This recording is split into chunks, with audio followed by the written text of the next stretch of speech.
Well, hello, fellow agents. We are back for another MASKast. It's actually more frequent. We've had some time on our hands, like many of us who are around the world dealing with this.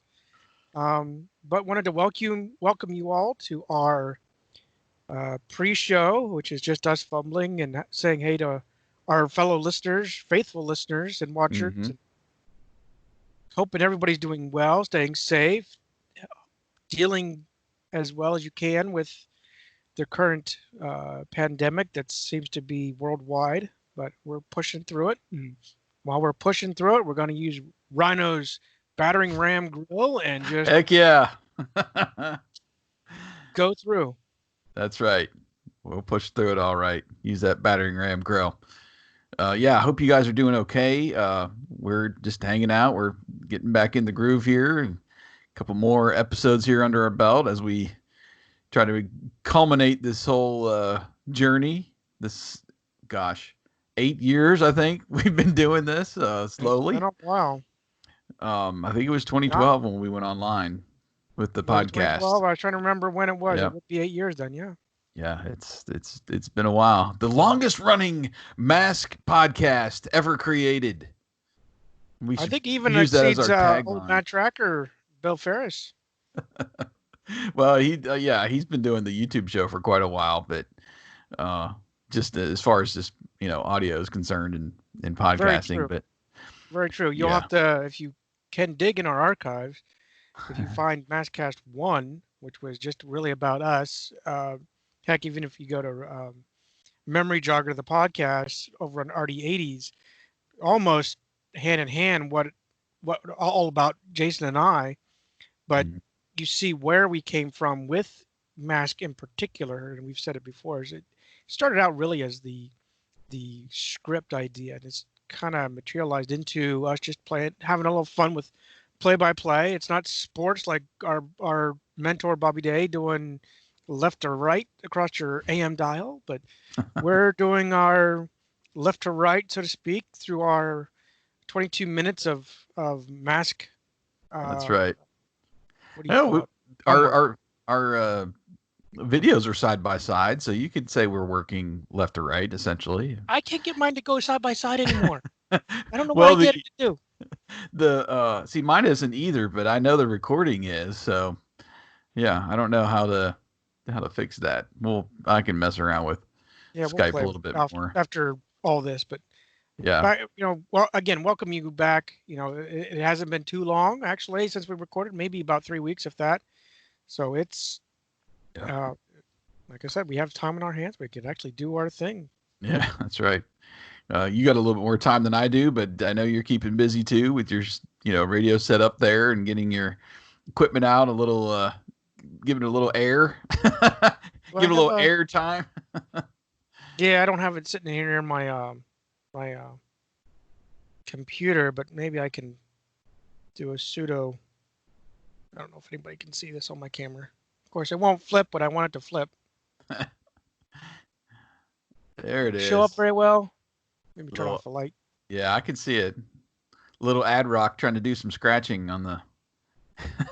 on the Amp Pro. Yeah, yeah. That's real neat. Like I said, I'm trying my latest project for the last, I don't know, year, almost 2 years now. Is trying to recreate our AM booth. Um, I want the booth. My wife has already thrown up red flags on that. But I got most of the equipment, minus the record players. Um, they're still a little pricey for as antiquated as they are, but maybe if I can score one. Of course, I have no records, so it's no point. And having a I'll Rusco, send you some. I'm sure you would. In fact, I finally downloaded a song, one of ours that we used to listen to. Uh huh. Uh, I'll leave it at that for whenever I get this put together. I'm gonna, Okay. for at least on Memory Jogger, if you follow us on RD80s, my intent is to do I call it a beta test of the equipment. And I'm gonna have the cart machines rolling, and I hope I am gonna do an alpha test, meaning I want to make sure sparks don't fly when I'm recording all this. Um, but Parts are gonna fly from your fingertips, man. Well, I'm still worried. I have not lit the board up, so I have no idea what that thing's gonna do. Uh, my fear is it's gonna spark Explode. and whatever. But We'll keep our fingers crossed. I'm yeah, I'm but the looking beta forward test to is gonna be a watching that. PC probably for my audio for input, but I'm gonna do some re-record or recordings on carts so you can see what it was like to go from one to the next. I'm gonna have a cassette player. I don't know if I'll put a cassette in it. I might just for music. I have my mixtapes. I might be able to throw that in. There you go. Yeah. I was trying to Also, find old Don Kennedy, and he just retired actually not too long ago. wow. Um, I'll but send you some singles if you want. I got plenty of music.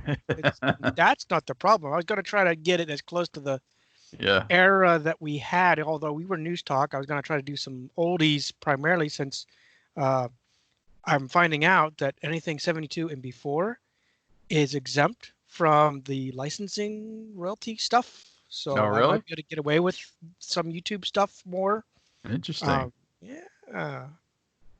But anyway, sorry. All Big right. tangent. Just to say, have fun and watch this later, Yeah. especially with Yeah. RD80s. Yeah, we've actually hit 1,000 subscribers over there on Rediscover the 80s on YouTube. So any of Nice. you are subscribing over there, we appreciate that. I'm trying to do some review videos on my back porch, which I'm calling the Nerd Lounge now, Work. mainly Appropriate. because yeah, I've got a nice little sign out there that I picked up at Hobby Lobby that has an old Atari joystick controller in there.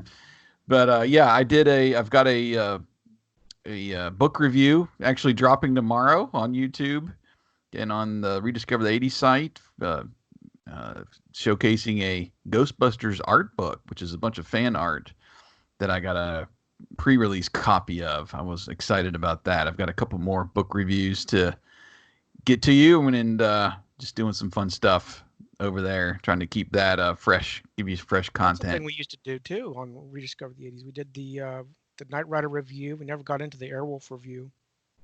Yeah, that's right. We did Back to the Future and we did Knight Rider as far as like a memories podcast, talking about our memories with it and just kind of breaking down the whole history. So yeah, maybe we need to do some more of those. That'd be fun. But anyway, let's get to the task at hand here. Let's review another episode of Mask. Sounds good. Episode 56. Getting there. We are getting there. Get there. All right. Well, we'll go ahead and get into the podcast part of the program now. Are you ready? I'm ready. All right, let's do it. Welcome back, agents, to MASKast and episode 72, featuring another episode review of Mobile Armored Strike Command, the animated series from 1985. Coming up, we will take a look at episode 56, Stone Trees, which will include our play-by-play commentary mixed in with audio clips from the actual episode.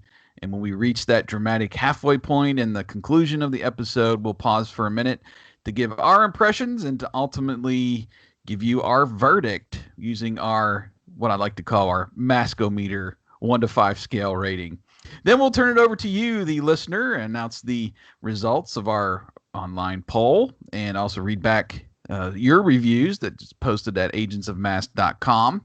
If you want to contribute, you just go to our website, and over there in the right-hand column, you'll see the MASKast assignment with a image.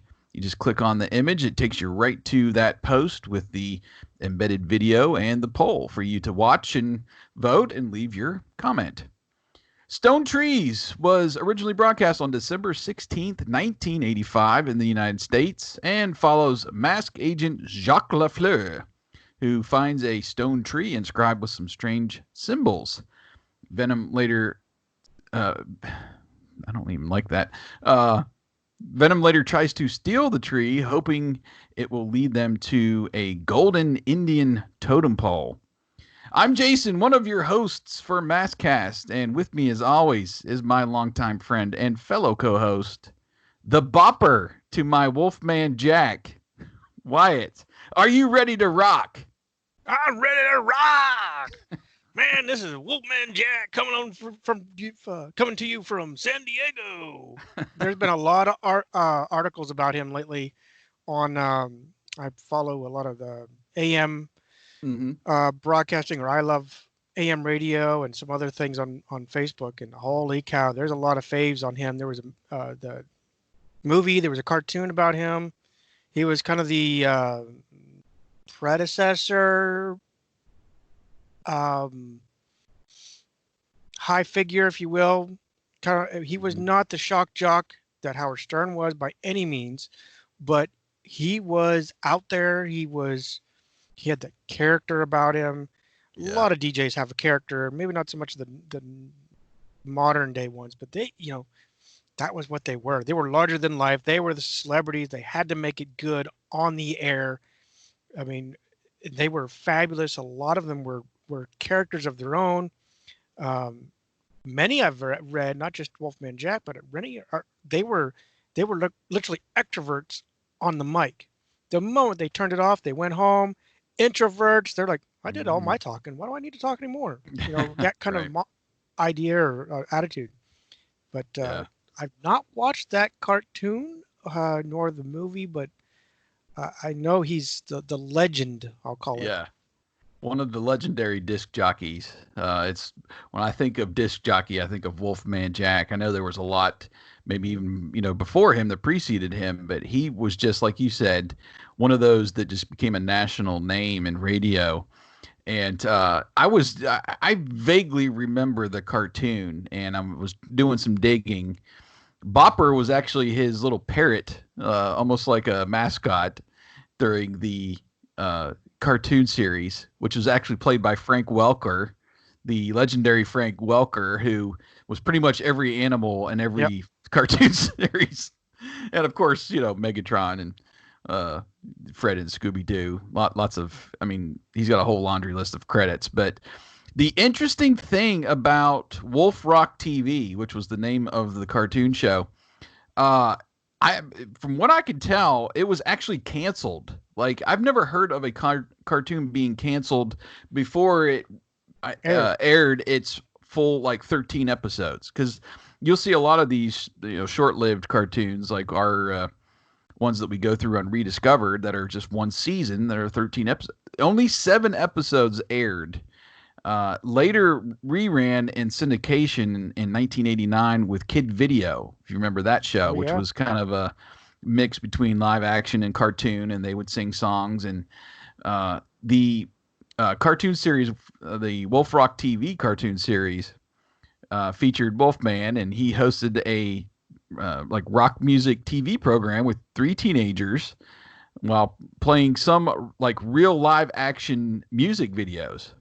So that was I guess, one of the keys that it's probably never going to get released to DVD because you're using all the actual music in there, and Right. you could probably splice together the animated segments to make up something, but it might be a little bit weird. But I just would love to see it. It's been lost for a long time.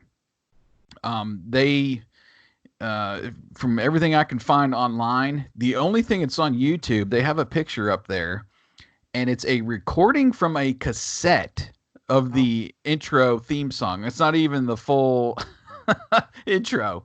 So if you happen to have a recording, a tape recording from '84, which is when this came out, or perhaps in 1989 for the Wolf Rock Power Hour, which featured Wolf Rock TV and Kid Video, you might want to try to throw that one up on YouTube because there's some people that, including me, that would love to Right. see it. Um, but like I said, yeah, Frank Welker was in there.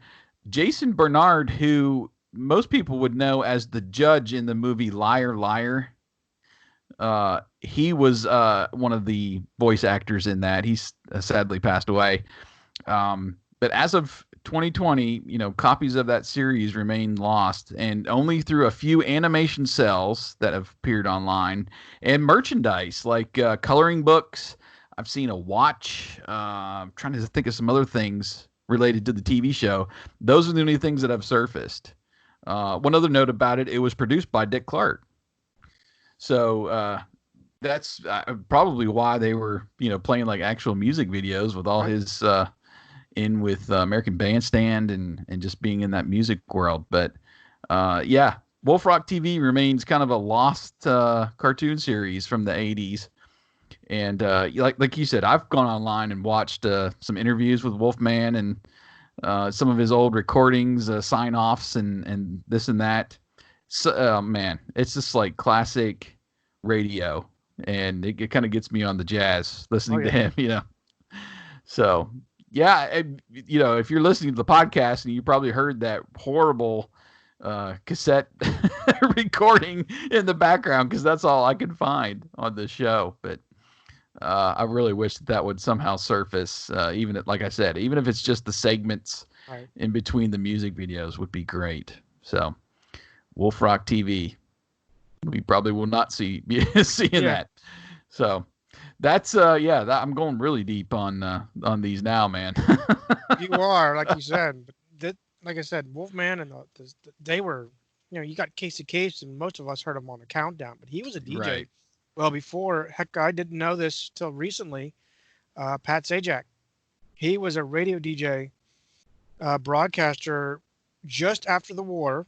I don't know, I think it was Vietnam. Mm-hmm. Came back, got a little radio broadcasting job, did that for a few years.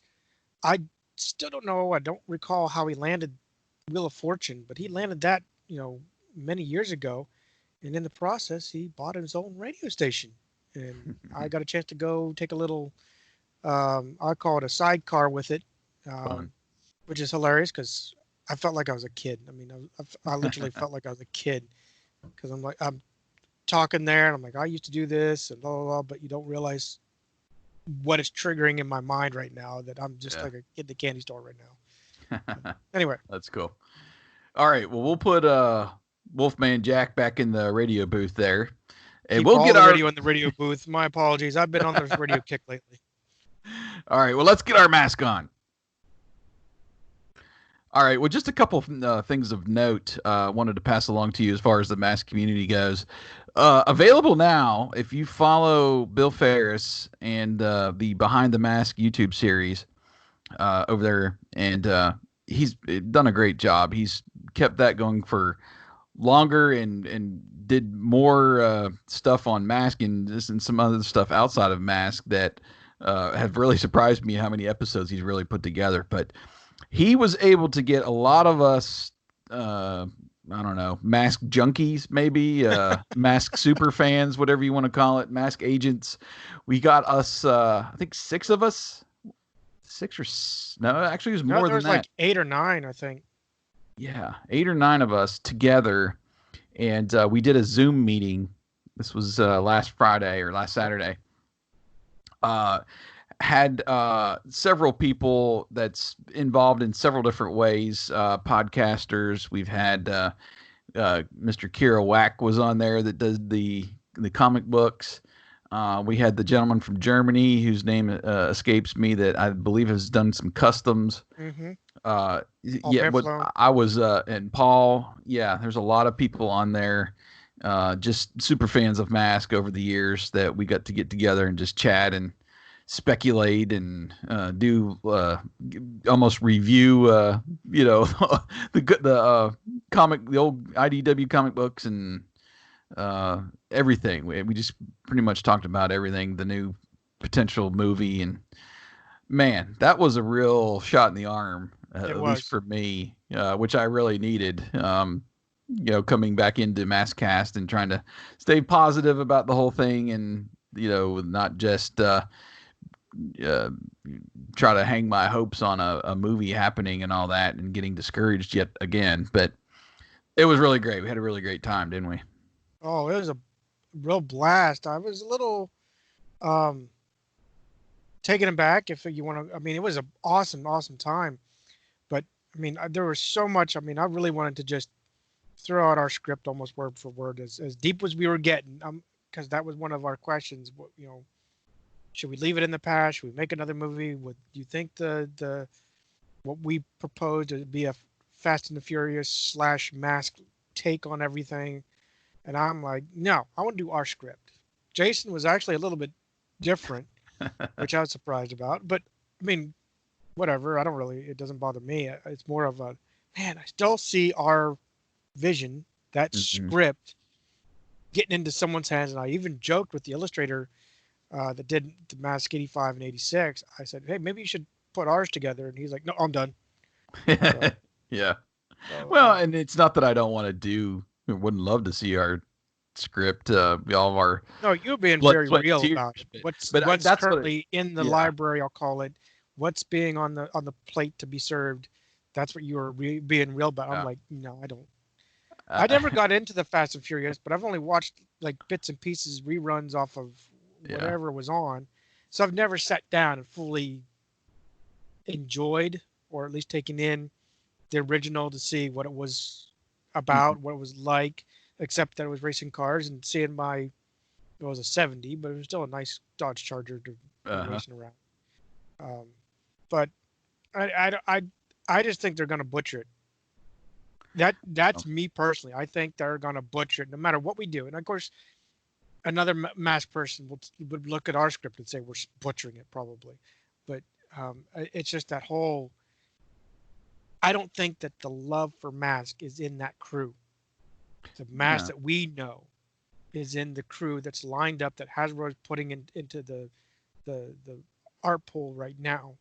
If they Yeah. took us, got us into a Mask huddle room, and just said how we want to put this together, I think even if it was a dozen of us, could come up with a far better classic, maybe modern take on Mask as a whole, Yeah. and make it a good movie that every genre, every age group would probably admire. Not just, I mean, how many of us have barked at the newer Transformers movie back in Oh, yeah. oh Gosh. 05, oh 06, whenever Michael Bay started it out. Then it looked like he's like finally saying, "Oops, I think I made a mistake," and made the Bumblebee movie to try to explain what he was doing. When we all know he screwed up the whole. Anyway, that's a Well, tangent. I'm he sorry. did. Yeah, he didn't actually direct that one. He just produced it. But still, it's. I see where you're going with it, and we even talked about it in the video Hmm. that you either do a period piece and set it in the 80s, or you kind of build off of Fast and the Furious. And unfortunately, you're right in that the film studios obviously want to stay in business. They obviously want to make money, so they've got to make the most broad stroke Hmm. picture to get the most people uh, interested in Theater, it yeah. and appealed, and you can get them to the theater. So that's why I just think that my little dose of reality that I've almost embraced now is you build off of Fast and the Furious, or um, like they were suggesting on the roundtable, do a period piece. And I just think that it would be nice to think that film studios, for lack of a better word, give a damn about the fans and the classic fans, that they would bring people in to be like a an expert, or something that they could, hey, what was it like in the cartoon? Would they have done this or that? And being able to sit down with somebody that knows the series inside and out. We're only a And phone call and email away, Hasbro. Just saying. that that's right. But that's typically not how it works unless you're an author of a book, and then the book is being made into a movie. So I truly think that the best thing to get something out there that resembles what we know and love would be a new animated series. And I would just love to see 10 episodes of something being thrown up on Netflix to see what kind of reaction fans get. And I mean, something that's still, kind of in that classic mode, but in the same sense, modern enough that kids would Right. embrace it. So that's my take. I would hope and love to get a animated series first, but I don't think that's going to happen. I'm not even sure if the movie's going to happen, but we shall see. The script will be written, but whether it gets put into That's it. full fruition, we don't know Just yet. saying. We But got a script. We keep telling you, Hasbro. Just saying. let's uh let's just we'll defer to that video. Go over to Behind the Mask on YouTube and check us out in that Yeah. new Mask Agent Assembly video, which was really fun. I think it's about an hour or so, and man, we go deep and we have fun, yuck it up, and it was a great time. Also wanted to mention, speaking of Mask 85, Mask 86, there's 2 issues out now. I believe they're both on matttracker.com site. I'm going to try to get them up on our site pretty soon. And working a little behind the scenes with him to see what I can do. Because I work at a print company. We'll see what happens. But I'm not promising anything right now. Because it was made for digital, and we'll just see what happens. Those of you listening are obviously loyal fans, and I know would love to get your hands on a physical copy. But for now, we'll get them out there on the web so you can enjoy those, and we'll just see what happens maybe on down the line. But that's all I had. Anything you wanted to pass along before we get into the episode? I think it's about time that we start the MASKast. And we begin our episode by panning across the forest with the shout of timber as a tree falls, with someone calling Jacques that they had found another specimen. As Jacques and what looks like Pierre begin to use a 2-person chainsaw on a tree, the barn chains snap, with them commenting that it will be hard to cut. Well, no kidding. They remark that it is a petrified pine, but are astounded by why it's in this location. Jacques jokes that there isn't a market for 2x4s made of solid rock. When a friend asks, "What's this?" they discover what they basically deduce as Indian carvings. Jacques replies that if it is what they think it is, they've stumbled onto the secret of the Newt car. Unbeknownst to them, however, there is a man spying on them in their background. Now we cut to the Tracker mansion with Matt talking with Jacques. Matt's interested, but jokes that he hopes he doesn't have rocks in his head. Jacques states that the discovery of the second tree hinges on their finding it, with Matt asking, "Is that an invitation?" Jacques states he could use their help, with Matt saying, "You got it." Next, we see our dynamic duo packing their luggage, with Scott sounding elated that they'll be in a real forest. Weren't they just in a forest not too long ago? Right, yeah. I guess it was that big of a time gap. Anyway, so T-Bob is not as impressed and quips that he can't wait until Christmas when they sell the aluminum ones. Did you notice here that the voice is different? For T-Bob? Yep. They altered it, or they messed with the EQ. I don't know what they did. They jacked it up. I didn't really catch that one. Oh, okay. But anyway, Scott suggests that his dad may let them sleep outside under the stars, with T-Bob quickly saying he'd suggest sleeping in the planetarium. And so far, we have just a complaining T-Bob on our hands. Well, I actually laughed at that one, because what he says was he wants to sleep if Scott wants to sleep under the stars, there's a real boring show at the planetarium. Yeah, that's exactly it. Which was actually funny. I mean, I don't know. I laughed at that. I actually didn't roll my eyes with him. Okay. Yeah. So now we cut to Thunderhawk driving. Right. Thunderhawk driving on a dirt road in the forest, and Matt says the lumber camp should just be around the bend. Scott, in the passenger seat, wonders what's going on up ahead. And they look up there, and there's some lumberjacks kind of waving their arms. I wasn't sure what was going on there at first. Yep. But Thunderhawk pulls up and parks, and the lumberjacks are kind of mumbling to each other.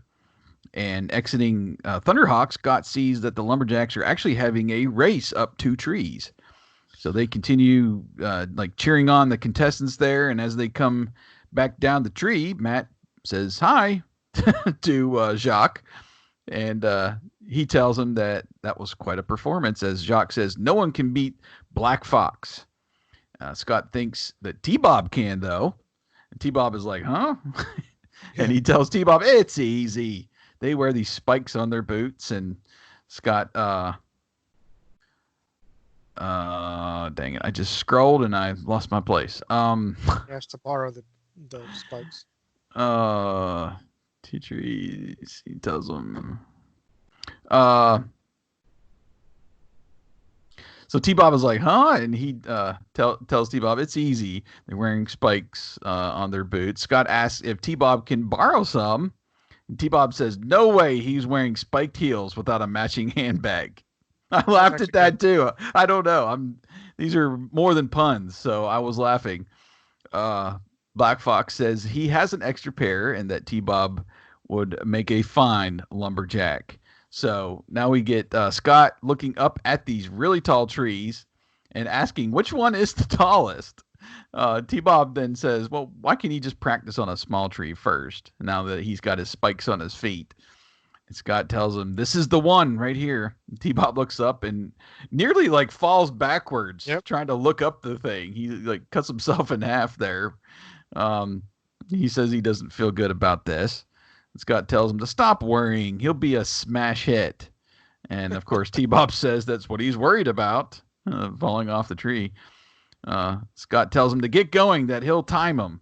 And T-Bob says, you better use a calendar. Yeah. I'm laughing at T-Bob this That one episode. actually wasn't too bad. I mean, it's a lot more than those stupid puns that they always do. So I'm like, yeah, okay, we finally got some good jokes here. Jacques says it's not too bad for being a beginner, T-Bob, and Matt says he's surprised because shoot, what just happened? You just got cut out somehow. What happened? I just kind of blacked out there. Looked like you got minimized. Am I back online with you? I see you. Okay. That was weird. My screen just went black. You didn't black out. It looked like your screen, because I can see it reflecting in your glasses. It looked like your screen just had a big minimize. Yeah. Anyway, Matt says Matt says he's surprised because T-Bob usually gets dizzy going up an escalator. T-Bob says he's doing pretty good, and he's not too bad, but he makes the mistake of kind of looking down, and then he starts getting dizzy as he's way up at the top of this tree, and he starts to fall, but a branch catches him, but then that branch quickly breaks, and then he starts plummeting all the way to the ground into a nearby bush. And Scott rushes up and, of course, asks him if he's okay. T-Bob replies he thinks he just voided his warranty. I mean, this is great, man. This is funny.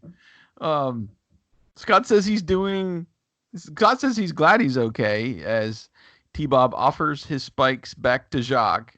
He tells him he can keep them as a souvenir, though, and then he gives T-Bob a safety belt. And T-Bob says, well, better late than never, I guess. And Right. He'll keep them close to his heart, and he just opens his little container there in the front and shoves his safety belt and his spikes in that little compartment there. And then Matt now wants to be filled in on the stone tree that Jacques told him about. Right. He was asking Jacques, saying that Black Fox is a member of the tribe that tells the tale of when the buffalo were plenty. An ancient chief angered the gods, and you still see the spying man in the background listening to the conversation.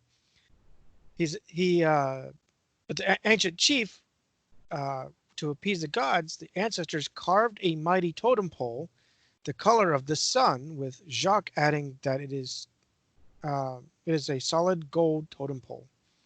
Black Fox states there's little known about the totem except it is hidden between two stone trees. Matt then states that the obvious, that to find the totem, they need to find the second stone tree. And then that's when the spy whisks away.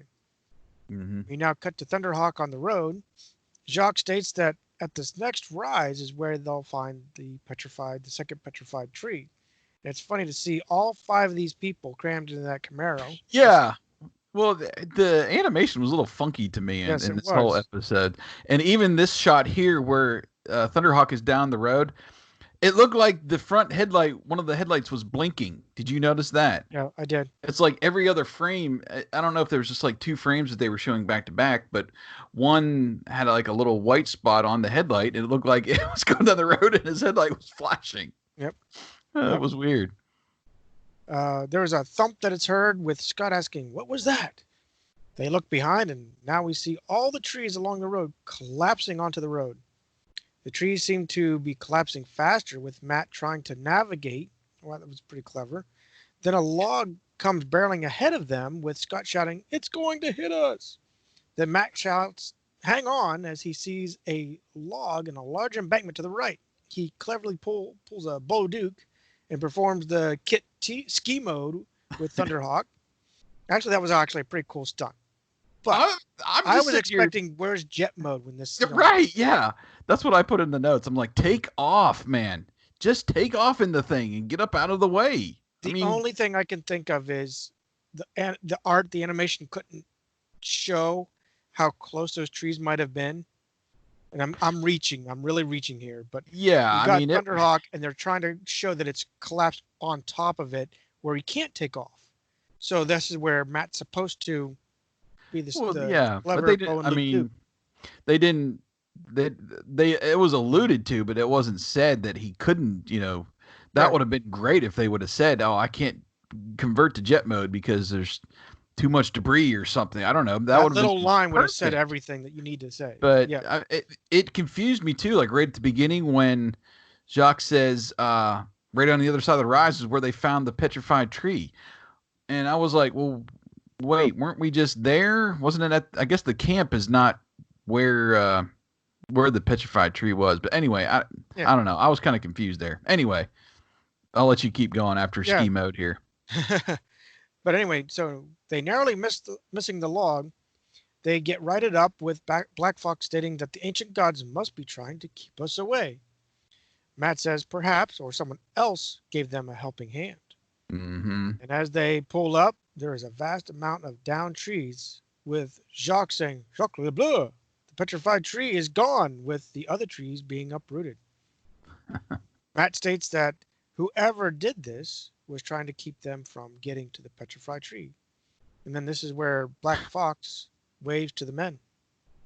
Well, that didn't make sense to me either. They want to keep them from finding the petrified tree, which apparently didn't work because they Oh, knew they found it. exactly where it was. So I don't know. So from here, Mr. Stone Fox calls for Matt to come here, and he shows him some pinch marks on a downed tree. And Matt immediately deduces that this is compliments of the Scorpion, or AKA the Stinger, Right. uh, Venom vehicle. And Venom must be here, and they have won this first round against us here. So Scott runs over to T-Bob, kind of to the side here, and asking him, guess what? T-Bob says he's not good at quizzes. Scott says Mayhem is here, and T-Bob quips back to tell him he's in a conference. I thought that was fun. I don't know. I'm laughing at T-Bob in this episode. You must be liking Uh, T-Bob because I'm starting to get on the. Yeah. well, we'll get into more later. But Scott says, don't be silly. They need to help Dad. And apparently he spoke too loud because Matt walks over and telling him sorry that Black Fox will take him back to the logging camp where he'll be safe. And Black Fox says he'll teach him how to make a headdress, which Scott kind of reluctantly accepts, but maybe it'll come in handy for a school project. So Scott says his goodbyes to Matt, which I'm knew right there that it wouldn't be the last time we saw him. Nope. Jock tells him to check the road. Oh no, Jock tells Matt that he was out checking the road where they were, and they hit some kind of booby trap that triggered a laser to cut down the trees, causing them to fall over. So Matt then opens up Thunderhawk and says, it's time to call in the M.A.S.K team. And he, of course, asks the onboard computer for the best agent for, and Jacques LaFleur is pre-selected. So the computer gives us Brad Turner, and that's it. Mr. Rock musician, vehicle codename Condor, and his studies in Indian folklore could be an asset, Yep. which never really came to fruition. No. This is weird because I had never seen this happen before. Of course, they got Nope. everything wrong. They got the sound wrong, but Matt goes ahead and improves like immediately after Brad is selected. And I was like, wait, that's it. He asked to assemble M.A.S.K, and then we get the call-up scene, which is these girls banging on Brad's like dressing room door, and he's like wiping his face with a towel. He throws it on the floor and then stands behind the door and slowly opens it, letting the girls in, and they start fighting over the towel, and then he kind of sneaks out the door and Right. down the hallway.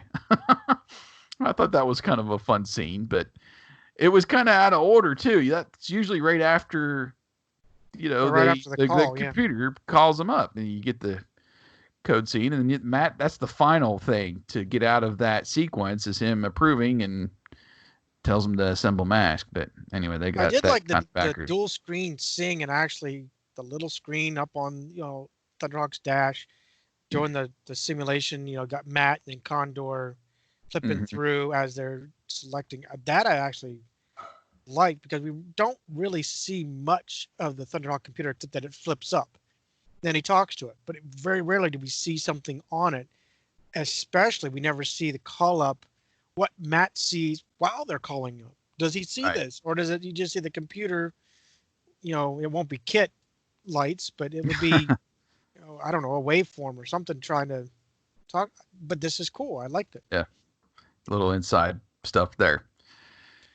So now we're Okay. back to the Yep. duo, and Black Fox, as he states that the path will lead them back to the logging camp.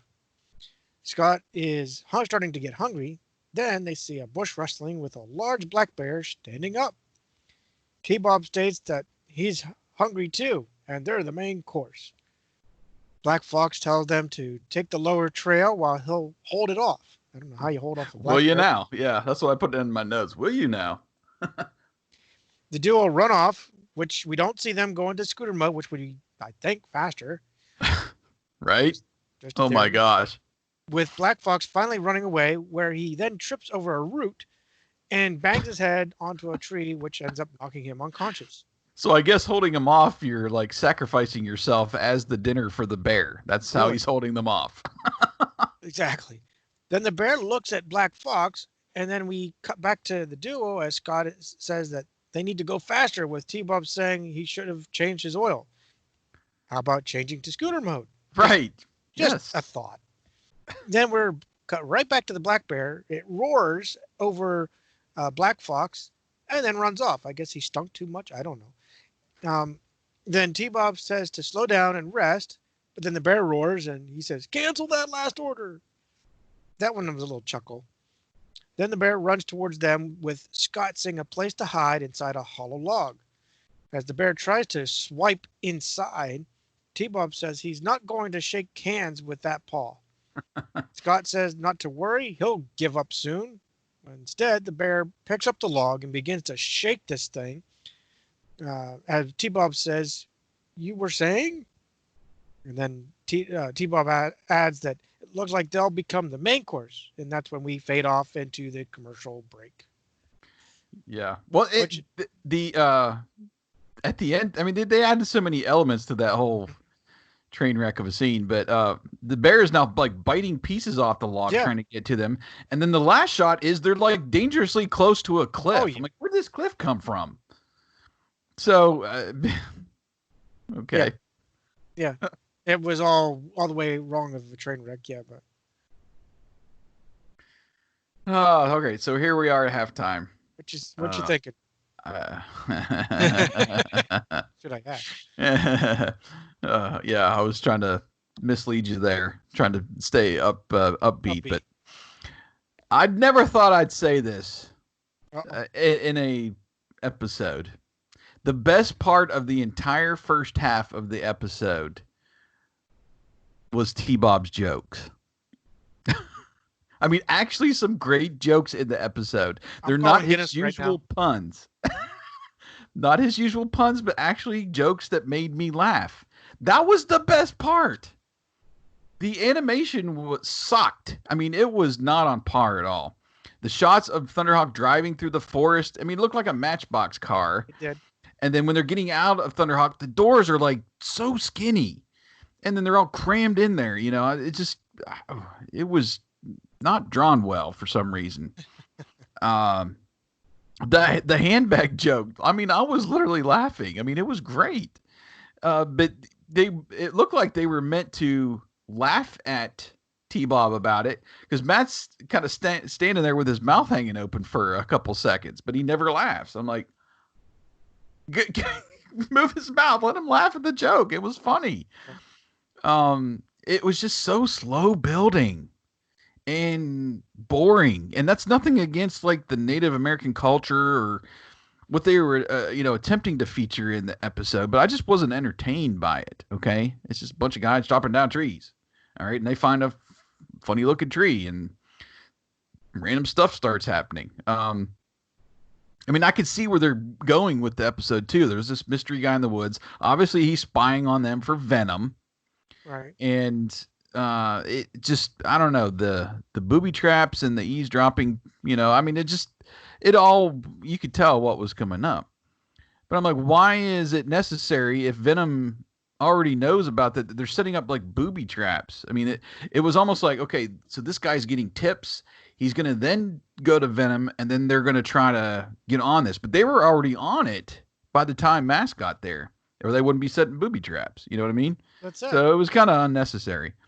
The continuity wasn't there with Matt and the gang kind of leaving the scene, and they, I don't know. It just seemed to me that they were at the place where they found the tree, but I guess they weren't now that I'm thinking about it. They were at the camp, and then they were at going the back. camp doing the competition. Yeah. Okay. But But I bear, was disconnected from that too. I thought yeah, it was nearby the tree. So the bear drama was just ridiculous. I mean, just ridiculous. And scooter mode, like you said, get in scooter mode. I mean, what are y'all thinking? Okay. All that leads to me dropping my maskometer from a 5, which is where we start out. I'm all the way down to 1.5, dude. wow. And that's the halfway point. I mean, T-Bob's jokes was the only like breath of fresh air in this whole episode. I mean, it's too bad the energy was spent trying to write jokes for T-Bob seemingly, and it cost them in actually writing an interesting and cohesive story. I mean, it was just all over the place. Ridiculous with the bear thing. So I was like, what are we doing here? I'm just hoping that there's some good mask use and battles and stuff at the end to kind of bring this thing back up, because I was like way down on the bar. So that leaves me, if I'm rounding up, I'm at a 2. That's where I'm at. How about you? Well, I'm not much higher. A little bit higher. The story was okay. I won't call it good. I won't call it bad. I'll just call it okay. But the Legend of the Golden Totem Pole was at least a little bit of a good plot to go with. We got to see a call up. For a moment, it was cool because you got to see the dash, the dual screen. We finally get to see it working as far as the call up goes. But you're right, it was out of sequence. Everything was out of sequence. So I dinged it there a little bit. I tried. They should have written a line in there so we knew why Thunderhawk didn't change to jet mode. But I tried to think outside the box here and think that the only way to escape was to do the ski mode bit. So we get to see a little bit of Matt's driving capabilities, with Thunderhawk, aside from just flying it. That was. Or landing it on its bumper that one time. Yeah, I do remember that. But I mean, that was the thing. I mean, that was cool. I love that Matt, knows how to drive that car. But there was always something that made it unnecessary that just killed me with the changing to jet mode or getting on the scooter and getting the heck out of there. I mean, there's just logical stuff that they usually adhere to that they didn't in the episode. Right. So keep going. I'm sorry. Yeah, that's all right. Saw a lot of the duo, which sometimes we do. A lot. They weren't completely bad. There was a couple jokes that were decent, but I don't know. I got kind of tired of T-Bob's complaining, which I get tired of it anyway. But he was really on the whiny side of him. And then that spy lurking about, that was actually decent because he didn't know what he was doing, except that you could kind of deduce that was probably for Venom of some sort. But you got to see him lurking about. And then, like you said, you pretty much said everything I was going to say about the Blackberry scene. I mean, they had to have a suspense. They had to have that little something for the cliffhanger for the commercial break. But it was literally a cliffhanger that didn't have a cliff at the beginning. At least I didn't see it in the camera shot or the drawing shot. The whole I try to take the liberty, but how it looks like he's swiping in there, and here's T-Bob. I mean, really, there's no distance that they're safer. Yeah, they And then didn't. as they're concluding that scene, like you said, just the bear just tearing at this tree. So in a way, I'm like, it could be a good scene. If they would have thought this out a little bit better, this could have been a better scene because look, it does look like this bear's gonna get the duo because he's tearing into this log and they thought they were safe. But Mhm. the whole, you got Black Fox going into a concussion, you got T-Bob not transforming to scooter mode because they want to go faster, but they won't go faster. Just whatever. So I landed at a solid 3, but I was wanting to go lower, but I'm trying to, like me, I'm trying to stay positive here. Yeah, yeah. Well, I mean, that's just the thing. I mean, it just seemed like they pieced this episode together. They didn't know what to do with the bear. There were some nice shots actually of him like looking into the end of the log, but is it the bear? Is it the cliff? Right. You know, it's just kind of throwing stuff at you, and let's see what sticks on the wall, and we'll go with that. Uh, anyway, uh, all right, deep breath.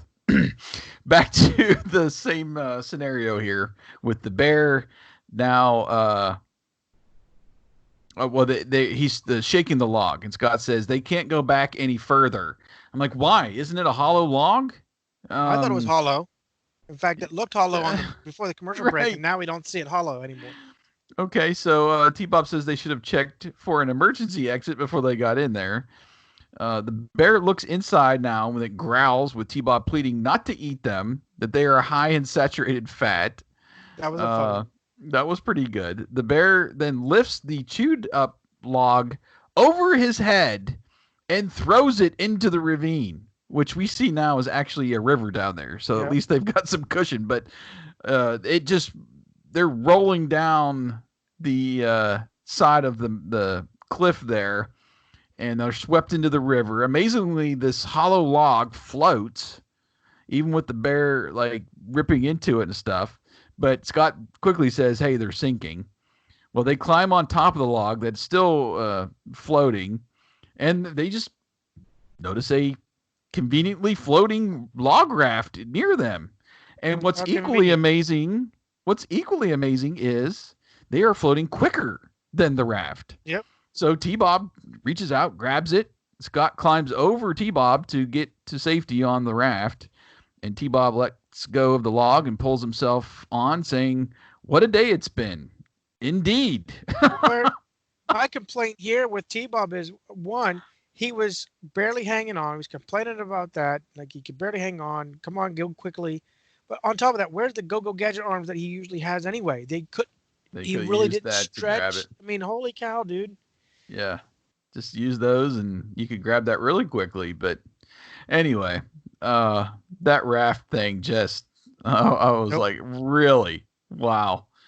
So we cut back to the forest now. Now we get Venom's theme.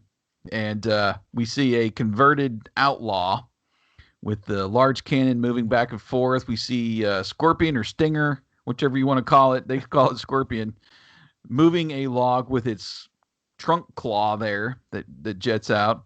We see Nash at the computer station there at Outlaw, and then Mayhem talking to this intruder or spy that was back at the camp that we saw earlier. And this spy is irate. I don't think we ever hear his name, who he was, or why he's working for Venom. But he's really irate that Mayhem is only offering him $100,000 for the information he gave him. And he asked Mayhem, why doesn't he pay him what he's worth? And this was funny. This Mayhem little jab back at the guy. He sneers that if I was going to pay him what he's worth, he'd ask for change back from $1. I thought that was a great line from Mayhem. Looks like Wyatt had to take a little time out, so I'm going to kind of pause where we're at now in the show because I don't want to I don't want to keep going without Wyatt on this one because I'll just end up turning this video off. Holy crap! This was a horrible episode. He doesn't know it yet, but to me, this was low of the low. Oh my gosh. So much wrong.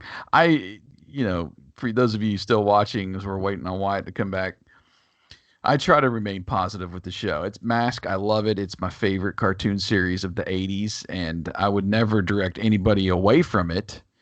And with these episode reviews and our ratings, I mean, these are just personal ratings. This is years and years later after we first watched the show and loved it, and we're looking through it with adult eyes. So we can dissect it like this and have fun with it and still give it a bad rating, but still recommend everybody to go watch Mask. I just won't direct them to this episode in particular.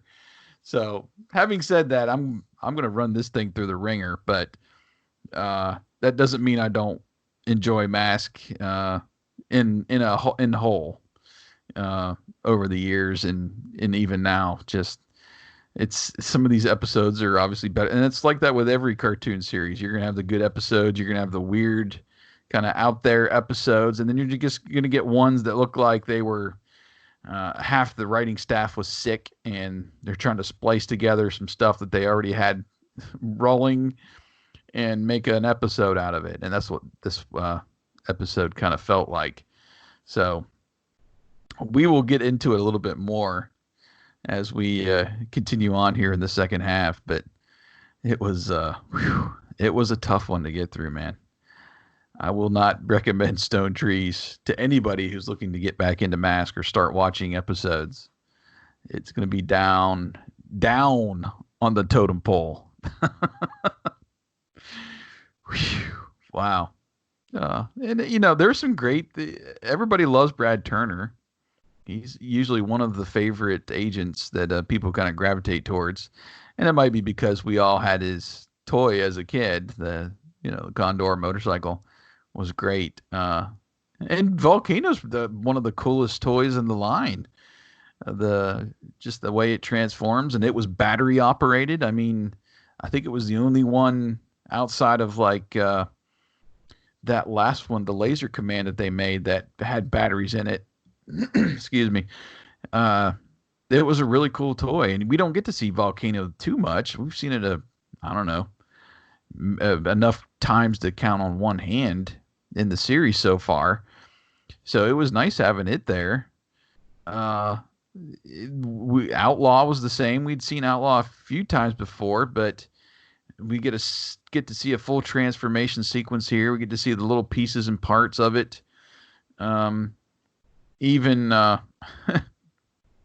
we'll get to it. Volcano has that spinning motion at the turret, and they showcased it in this episode, and it's spinning as it's going down the road. I'm like, no, it looks ridiculous. You don't show it like that in the cartoon. I mean, you want to show it off, and this is essentially a 22-minute toy commercial, and they really plugged it a couple times there with this, the vehicles transforming, and you're watching every little piece of each vehicle put together, and it's like a little mini commercial inside the 22-minute commercial. But it was a little bit overboard on stuff like that. But I mean, a great I'll never put down the voice cast for Mask. They were on their game in this episode, but the voices can't help for bad writing. It can't help for piecing stuff together and just not logical things happening in there. In the first half, that ski mode was fun because we love to see Kit go on two wheels. We love to see the Dukes go on two wheels. And every show back then had those crazy stunt drivers that there was like a whole community back in the 80s that just made the circuits on all these TV shows that needed stunt drivers. We love seeing that, but it made no sense when you have a car that can fly. Just get out of Dodge, man. I mean, it's just crazy stuff. So, you cool now? Yeah, trying to put Luke to sleep. He woke up suddenly. Sorry, Okay, guys. no problem. Well, I didn't want to go too far, so let's see here. I got through the part where we cut the Venom, and we see Scorpion and Stinger moving the log. We see Outlaw and Nash at the computer station, and Mayhem talking to the spy, and giving him that fun line after the spy says he's was not happy with the $100,000 fee for all the information he was giving him, and Mayhem tells him, "Why didn't you pay him? I'll pay you what you're worth, buddy. I'm gonna give you. I'm gonna get change back from $1." I mean, I thought that was a great line. That was actually decent. Yeah. But then after that, Mayhem just kind of tells him to leave, and this little spy says he's sick of him, and he's sick of all this, and he just takes off. Okay, and then Nash walks up to Mayhem saying that having the computer translate the Indian symbols was pure genius, and that he has his admiration. Well, Mayhem just doesn't even address that. He No, just not at all. says, "Scan the forest," and you see the radar dishes going up, and from the screen, Mayhem says, "There's the second tree," or looks like they have located the second tree, and he picks up the radio to tell Bruno and Dagger to prepare to rendezvous, and then we get the M.A.S.K transport plane flying overhead. Right, with it opening the rear cargo door and Volcano parachuting out with Condor flying out. Okay, I'm sorry. Wasn't Volcano at the logging camp? No, I don't think like it to me. I don't think it was. But here, first, who is flying the plane? If you only called up Brad. Second, why don't we have time to land anymore?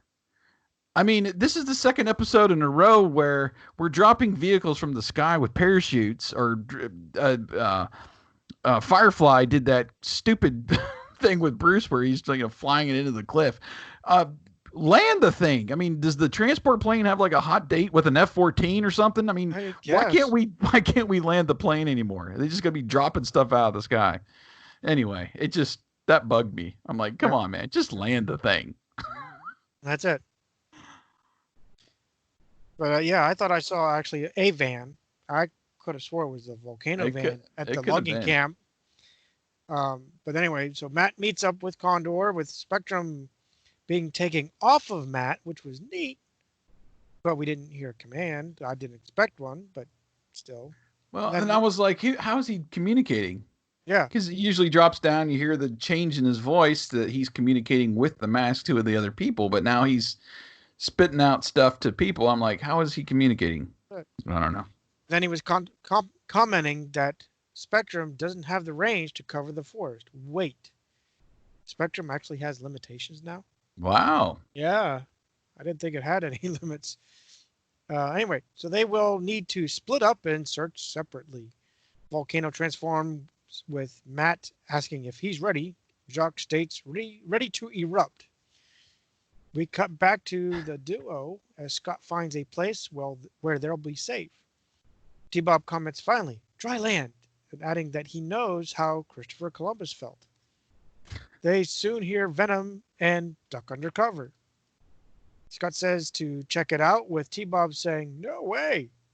Scott asks if he wants to go back in the raft and go for a rinse cycle. Then T-Bob finally says, let's lead on. Lead on, yep. Now we're back to Venom with Switchblade landing, with Scorpion, Outlaw, and Jackhammer pulling up. Bruno says there's nothing here but a pile of old logs. Miles steps out and says that's where they'll find the golden totem. Dagger asks if he expects Tim to dig out in this garbage pile, while Miles says he should feel right at home. Yeah.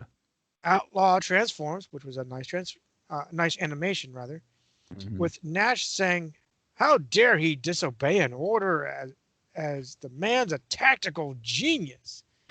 Bruno tells him to shut up, Gory.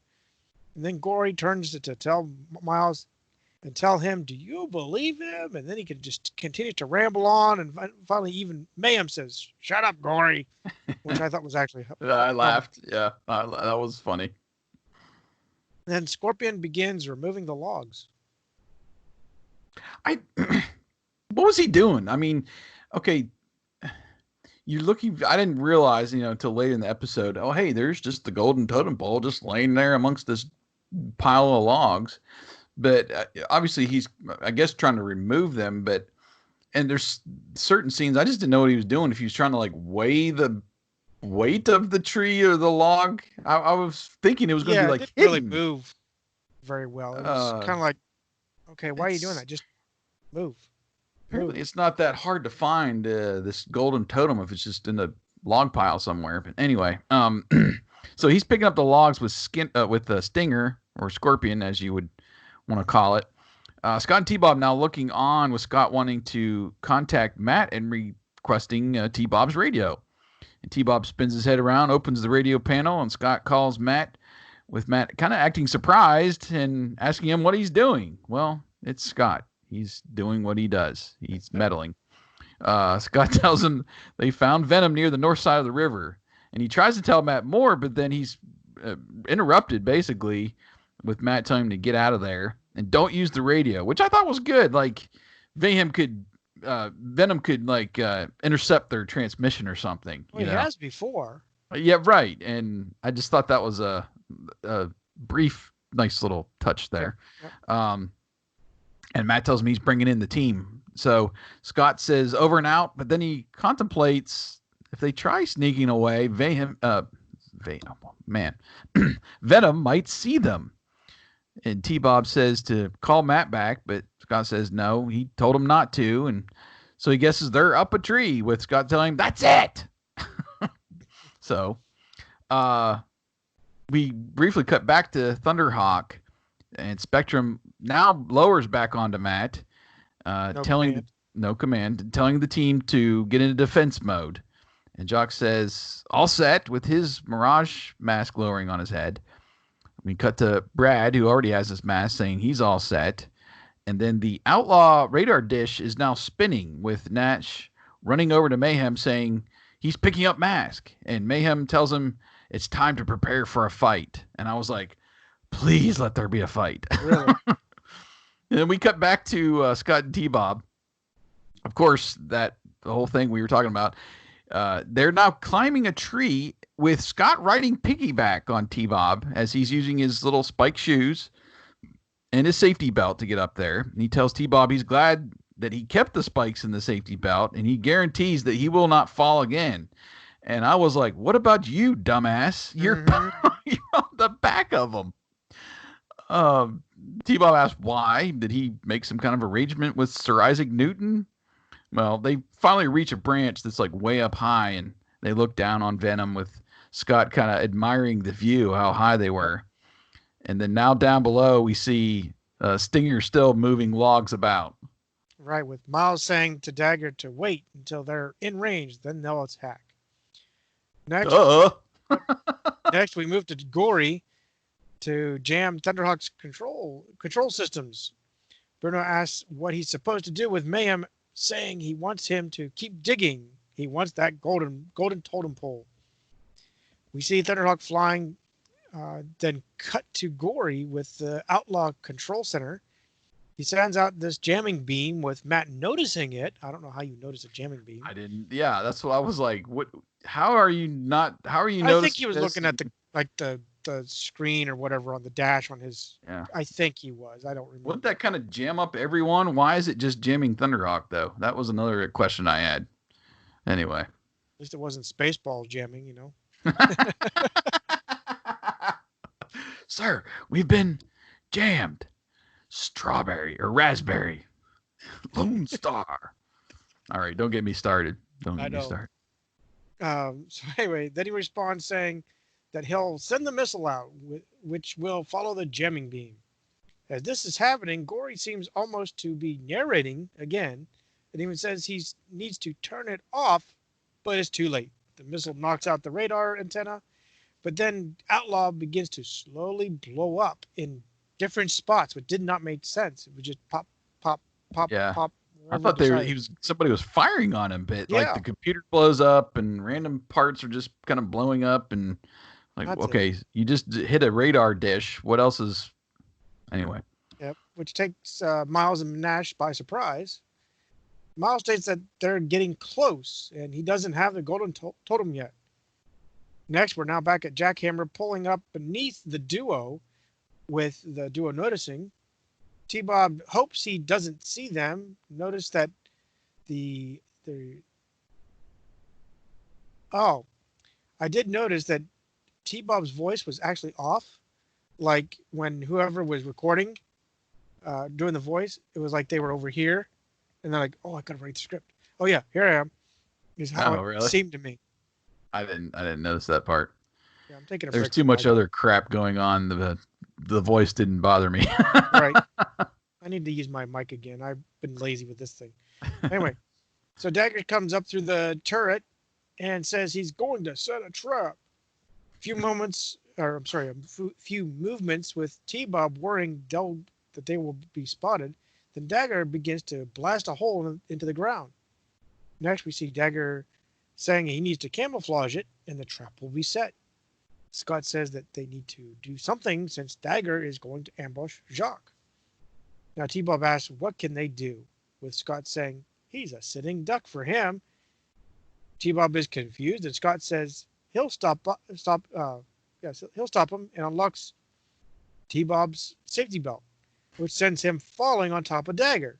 And Jacques pulls up with him commenting that he was jumping for joy to see him as Dagger runs off, which was kind of lame. He just ran off. Like, what the heck was this? Falling robots? Yeah, yeah. Jump back in Jackhammer, dude. Yep, Your vehicle's sitting right there. that's it. Uh, did you see when Volcano pulled up? They were doing that crazy spin motion with the turret. Yes. I didn't understand that. That was part of the toy, like because the toy is motorized. Right. It goes along, and then that turret slowly will turn all the way around like 360. But the way they were doing it, whoever would have been in the turret going down the road would have been like tossing their cookies because it was like spinning. Oh, yeah. It was like a spin cycle. It was the most ridiculous thing down the road. I can understand, and they've showed Volcano before this, and they have shown it moving about so to aim Right. the turret gun up there. But you don't need to have it spinning down the road like that, as it was ridiculous. All right, so now we're back on the ground. Somehow Scott has gotten down from the tree, and he's now running after T-Bob. T-Bob tells him he knew he wouldn't like this. Scott replies that he's a hero, but T-Bob says that's a bad habit he's going to have to break. Yeah. So they both jump back on the raft. I was like, really? All right, this is your only option to get back on the raft. We cut back to Stinger, and he now pulls the golden totem out of the pile. And Bruno shouts, "He's found it!" And Mayhem exclaims that the golden totem, it's marvelous, an irreplaceable example of Native American folk art, and he can't wait to melt it down. Yep.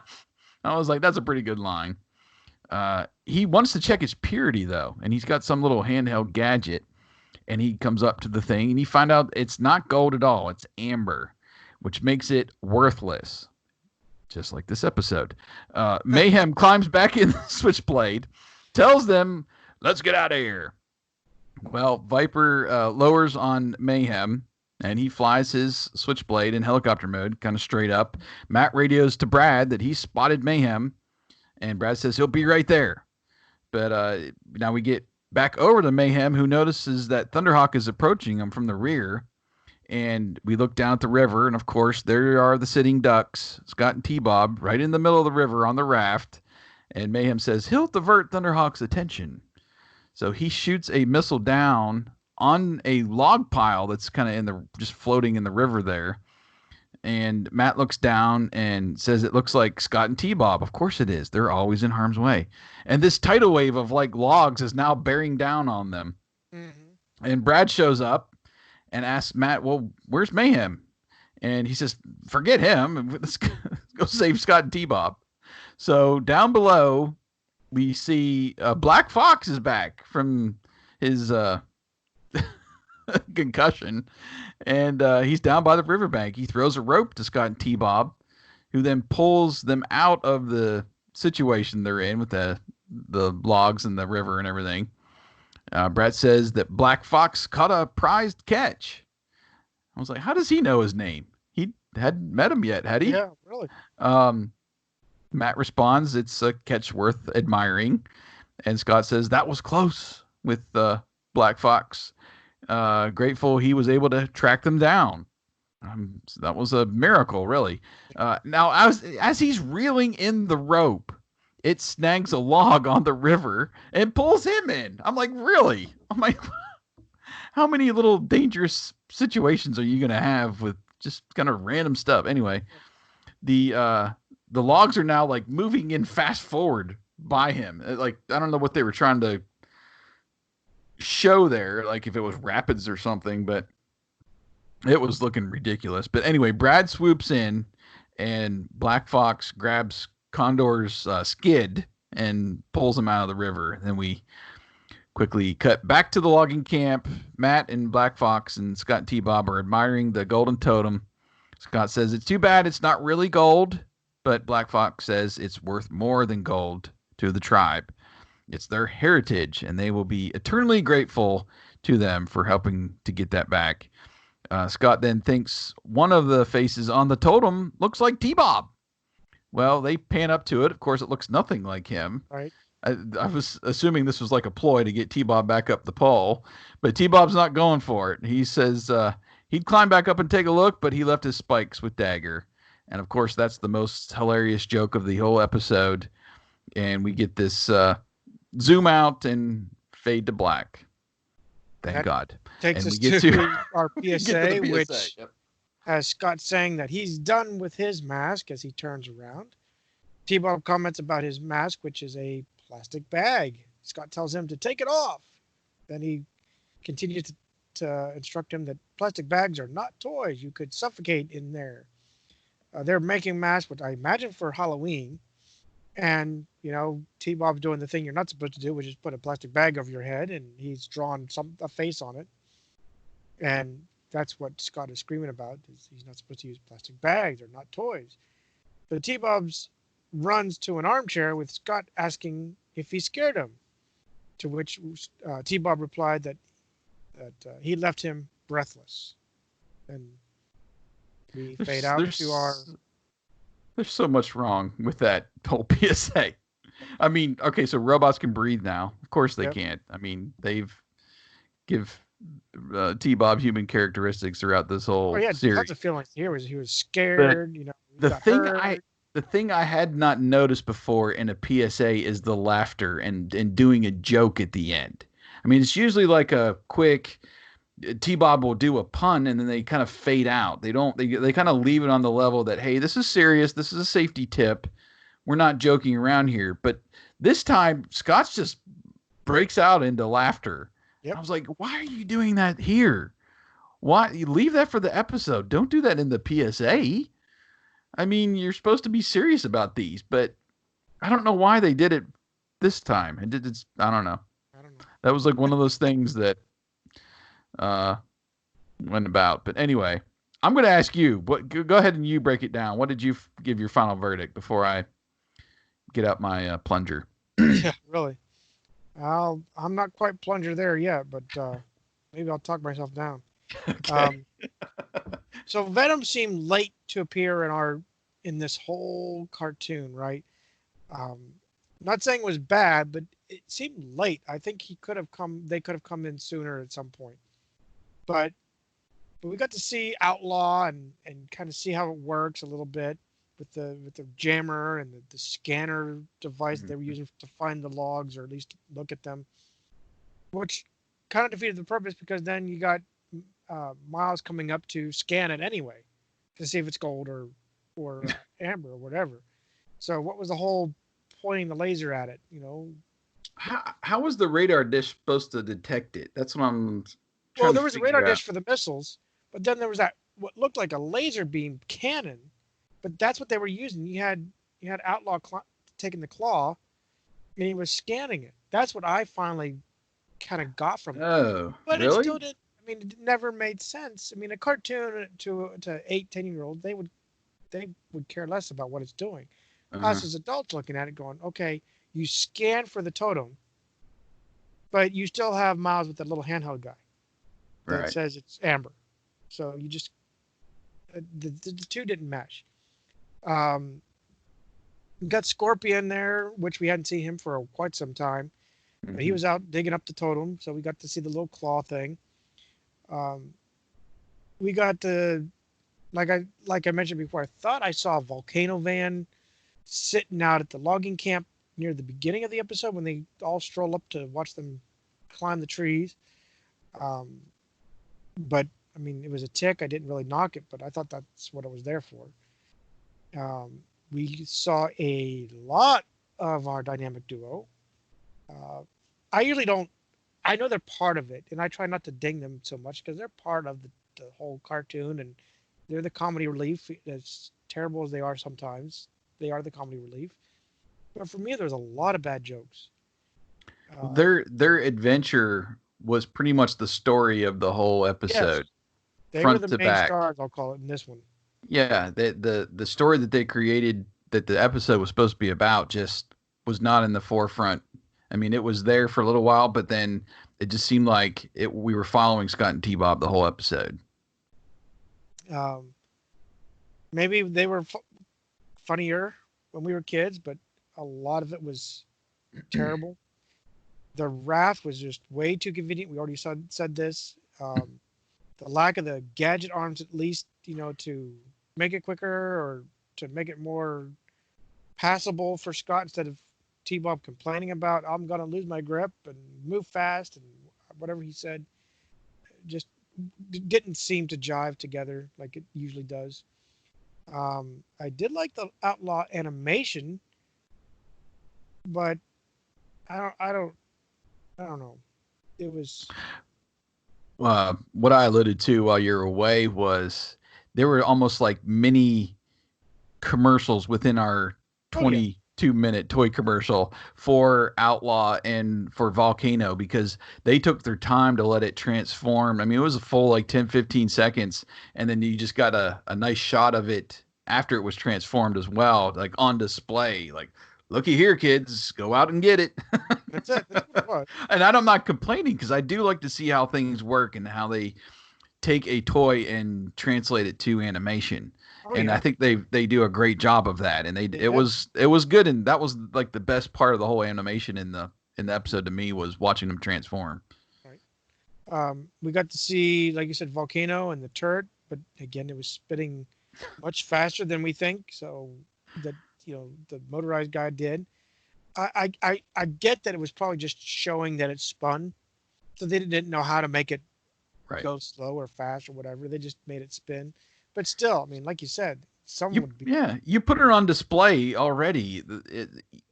Showing that motion is not going to sell a kid on the toy. I Uh, mean, how the whole thing works in the transformation sequence, that's more, I think, appealing than watching something spin out of control. that's it. It just seems stupid. Um, the annoying bit I found with Nash and being told to shut up ended up being comical, but Hmm. he was being kind of annoying. But he was applauding his boss. Suck up. Yeah, right. um, Having T-Bob fall on Dagger kind of was good, but then we see Dagger just run off. I mean, not even jump in your jackhammer and get the heck out of there. It was falling robots. Gotta get out of here. Gotta run away. Um, I still ding T-Bob with the funky mic and the funky voice towards the beginning. I noted um, the Venom's always looking for gold, at least especially Mayhem looking for the money. The disappointment of the amber versus the gold, and then they were just done. They're not Yeah. going to shoot their way out of it. They're not going to knock Matt with the landing skid on Switchblade or nothing. It was just straight. I'm done. I came, saw, Yeah. didn't get anything. See ya. It's amazing he left it intact. I'd get to that point and be like, yeah, Stinger, go over there and chop that thing in half with your claw, Yeah, do something. Yeah. Then we've noted it before, but the PSA had nothing to do with the cartoon because it seemed like they were doing something for Halloween, and that wasn't Halloween Well, at I all. think I think they missed a good opportunity there because he alluded, at the beginning that he was going to take him back to camp and do Headdress, the yeah. headdress. I was like, that would have been perfect to do in the PSA. Somehow incorporate, I don't know, feather safety or whatever you want to, but incorporate that there where he's finally actually getting to do the headdress later in the episode after all this craziness went down. That's it. You can tie it together, but anyway, that never usually happens. So that I'm probably going to talk. I'm going to stay at two. I'm slowly working my way down. And I hate to say that this is one of the worst, but for me, this is probably my Panda Power Okay. episode. So still not to the one. Not yet, but it's getting. You talk it down, I might. And I scored it a 3 initially, so Yeah, I understand. So I remember I was at 1.5. So I was like, it's got to get better somehow. There was no ticks or dings or whatever you like to call them in this episode. It was just all bad to me. So the animation in the second half was still bad. They when they first show Venom and they show the vehicles there, it looked like Switchblade was half the size of Stinger. It looked yep, yep, horrible. yep. It was like they drew it in after the fact or something. They didn't have much room to put it in there, or they had something penciled in. Oh, let's just use this just to show Switchblade is in this episode. It looked horrible. Looked like a miniature. Just that was no way around that. I like you said, they were they were going down the path of we selected Brad because he knows Indian culture and there's Indian symbols on these the stone trees that would somehow lead them to the golden one. I mean, that's what I was getting from the whole situation, which again never came into fruition. And the whole second tree, it was like, okay, they located the second tree with their radar dish somehow. But why were they there at this pile of logs? What did they decipher? Which Gory said Mayhem was using the symbols to decipher in the computer. What did they decipher to determine, hey, between these two trees, there's a pile of logs and there's a totem hidden in there? I mean, I just give me some explanation on that. You set it up, but you didn't, come through on the story. So I just didn't understand why it's just laying in a pile of whatever you call it, junk. Didn't make sense. The one of the things that really irked me was, so we're back in the 80s. We have all these PSAs on safety, and yet you've got Scott releasing a safety belt from T-Bob to let him plummet to his demise, we'll say.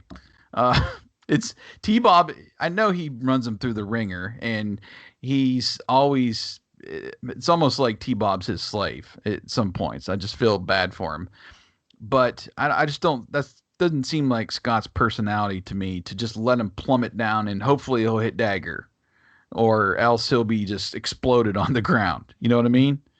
That just took me out of the whole episode there. Mayhem's diversion. When Thunderhawk was on him, I mean, it not only distracted M.A.S.K, but it deprived us of the fight that they said was going to happen. That was huge. I was like, when he said, okay, we're going to get ready for the fight, I was ready. I was like, come on, give me at least something in this episode to keep it going. And we did not get that fight. We got no resolution to Venom's getaway except for Mayhem. So like you say, for all we know, Dagger is still running in the woods. That's it. And Jackhammer has its keys in it somewhere, waiting for somebody to steal it. I mean, like, dude, what are you doing? It's like Gloria getting the call and leaving her car in the middle of an intersection to run off. I'm like, this doesn't make sense. So, and this was truly a Scott and T-Bob episode. I mean, the name of the show is M.A.S.K. It's not Thingamabob. We're not here to watch Scott and T-Bob. We're here to watch M.A.S.K. and the M.A.S.K. Use, and we're here to see the vehicles transform. We're here to see a battle. But they were present practically the whole time, and they diverted all of that story, all of the stuff that they were trying to do. They would cut to Scott and T-Bob, and that balloon was deflated. Right. and the action was back to them. So T-Bob's first half jokes were truly the only thing I pulled out of this episode. There was no mask use, there was no battle, and it just seemed like a makeshift story that was just a bunch of rescues kind of strung together. Um, I'm giving this episode a 1 only because I cannot give it a 0. We don't have that on our scale. Wow. I'm Okay. seriously. Here's what I'm going to do, which I had not wanted to do up to this point, but I'm going back to watch Panda Power and to determine if this truly is the worst episode we've reviewed. And I'm going to report my decision on the next MASKast. Okay. Okay. I can't remember. And again, I tried to block it out of my memory after watching Panda Power. if there's something in there that's worth, if there's a vehicle battle, if they use their masks one time, any of that stuff would put it above this episode. They just deflated all of the cool stuff of M.A.S.K. into a little T-Bob and Scott adventure and gave us no payoffs. And that's just, I can't go above a 1, and I can't go lower than a 1. So it's truly one of my least favorites in this whole time. And while you're away, I was even saying, I'm get ready, buckle in, because I'm going to put it through the ringer. Okay. It's again, I love M.A.S.K, and we're doing these reviews with the adult eyes, and it's not to deter people from watching M.A.S.K. It's to point them to the better episodes, because every series is like that. They've got good episodes, they've got weird episodes, they got just horrible, why are you using M.A.S.K in this way episodes, and this is one of them. It was just the worst of the worst, in my opinion, unless we get we'll see. But I'm not trying to deter people from M.A.S.K because I love the show, and I'm not giving episodes 1s because I hate M.A.S.K. It's just based on these are the worst episodes. Stay away from these and go watch whatever the first 10. Go watch the first 10 episodes. Yeah. We gave a lot of 5s in the first 10. There's a lot of great episodes, and this is nowhere near a great episode showcasing everything that we know and love about M.A.S.K. I'm done. Okay. Let's go to the polls and see what's going on. And move mine from a 3 to a 2. Let's go to another couple other takes here. So we did get 6 votes in our little short time frame here to review the episode, and I'm refreshing now. Looks like we are at, as it pops up, 4 3s, a 2, and a 1. So we were, if we're the 2 and the 1, we're on the low side. Yep. Let's get on to, we've got 2 comments here. I'll let you go ahead and go with the first one here, and let's see what people said. We actually have 3rd. I found one on our YouTube channel, but it doesn't relate to our episode. Okay. But the first one here is by Choppin Simon. A pretty bad episode. The story is unexciting and predictable. Too much time is spent on Scott and T-Bob, and there is very little action with the vehicles. I laughed so hard when the bear threw the tree trunk with Scott and T-Bob inside into the river, and they didn't even have a single scratch. Of course they didn't. Oh, it's a cartoon. No one gets hurt. Right. It was amazing. There's only been a couple times. There's always an out. There's always somebody there, somebody close, somebody that comes to save the day from the danger. And I can't think of another time where, just maybe one time where there really wasn't drama there, that they just let it happen. And they weren't saved from the bear at all. The bear just got sick of him and tossed him over the cliff. That's it. It was like, wow, okay. Next up is Decker. He or she has left ratings and reviews along the way with us. I have mixed feelings about this episode. First, the 80s stereotypes didn't age particularly well. Second, I'm assuming he means the Native American culture there. Second, there is obviously the thick accents on a lot of the agents. Second, there's a lot of Scott and T-Bob. Third, the mystery of what Venom was up to is pretty weak. On the other hand, We got Stinger/Scorpion. We got the Volcano Van and Outlaw, which is pretty darn awesome. I remember enjoying it a lot more as a kid for this reason, so I say it is middle of the road episode. And yeah, my rating does not reflect what I felt as a kid because a lot of these we're getting up into now, I don't remember watching Mm. really as a kid. So um, it, having that nostalgia for a particular episode or for vehicles you would have seen in there that maybe ones that you enjoy, I can see bringing the rating up a little bit. But I had none of that at all pertaining to this episode. What was our YouTube comment there? It was by P. Ferrero, Mm-hmm. and he was mostly asking a question. But anyway, it says, "I was wondering, do you know where I can find the Mask recruitment theme music? The music where the computer picks the agents. Oh yeah, It's my favorite piece of music from the show, but I don't think it's ever had a release.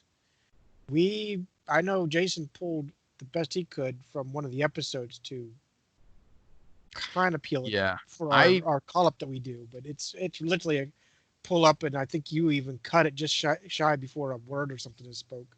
Yeah, it's the site. I believe it's Cartoonopolis.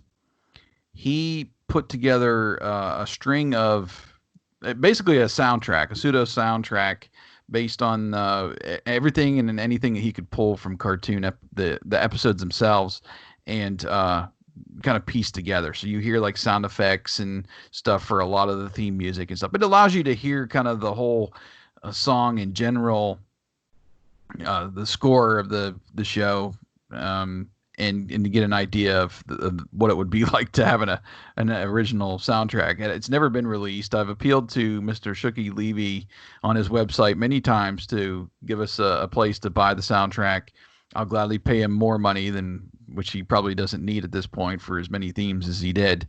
But I think I remember doing something like that, like Wyatt was saying, where I pulled out a piece and then I did a loop basically because it's the original theme that they use for the call up is that do do do do do do do do do do do do do do do do. It's like the opening theme, but in a just that first section of it, and it just kind of I just looped it basically. I might still have it somewhere. There's also a couple places on YouTube that they did remixes of it, and that's a little bit longer that you could use to, use as background music or whatever you wanted to do with it. But I might be able to help you out with that if you want to reach out to us directly, Jason at agentsofmask.com. Just let me know how long you need it. I've got some stuff saved on my computer as well. So thanks for the yeah, we love questions, and we're here to help in any way we can, the community. So thanks for leaving us that comment over there on YouTube. Next episode 57, is Incident in Istanbul. Venom hijacks an armored car in Istanbul, stealing Constantine's chess set, which contains secrets to finding his golden crown. So maybe they might actually Find some do gold. some find some gold, do some decent storytelling this time, and have like a puzzle to fit together to find this golden crown. That would be great. I can only Pray. think it's going to be better than this episode. That's right. Oh, gosh. Hopefully it'll pay off at the end. But yeah, like I said, I mean, this was, for me, it was rough. I had a great time in the first half, just with the jokes. I was laughing, man. I was upbeat, and I was like, this is good. We're finally getting some good stuff. And then it was all downhill from there. So I will report next time on on what happens with all of that. Nice. Alrighty. Well, we want to thank you once again for joining us as we discuss one of our favorite cartoon series from the 80s, the Mobile Armored Strike Command. We continue to invite you to interact with us by commenting on our YouTube videos or interacting with us under each MASKast assignment with comments and a vote on agentsofmask.com. Until next time, we want to welcome you and thank you, or sorry, We want to welcome you and invite you to join us again on our next episode of MASKast. And thank you for watching us. Sorry If you're, for the timeout that I had to take, unfortunately. that's all Unfortunately, right. I need a It recording happens. light, on air light or something out there. On the air, yeah. I had that happen the other day, actually. People coming in when you're when you're recording. Fortunately, we don't have our own studios. We have a laundry room and a little cubby there to record in. But yeah, I'm curious if you're still watching. What you think? Like, what's your worst Mask episode? I don't want to be negative with it, but at the same Nothing time, wrong with it. what's Everybody had their one that? hater. Yeah, which one is it that you're like, no, I don't want to watch this one. I want to watch something better. I'd be curious to know. I might actually go back and look at our ratings and stuff over these several Right. episodes, and maybe string a list together or something. But I might wait until we finally finish them all, because if I leave one off there that's totally egregious down the road, I'm going to be upset with myself. But I can always go back and amend it, I guess, if I need Yeah. to. But anyway, thank you guys so much for watching and supporting the show, and following us on YouTube and subscribing to the podcast. Again, if you're not subscribed to the actual podcast episode, you get the clips mixed in. I take pride in putting that, making it more of a production than most podcasts. So you get that, some of the music and some of the just lines and actual voice acting in there too. So anyway, invite you to go over there and do that if you do not get the podcast that way. But for now, this is Jason over here and Wyatt over there, and we appreciate you guys watching us here on YouTube. We'll check you next time. Yeah. Thanks.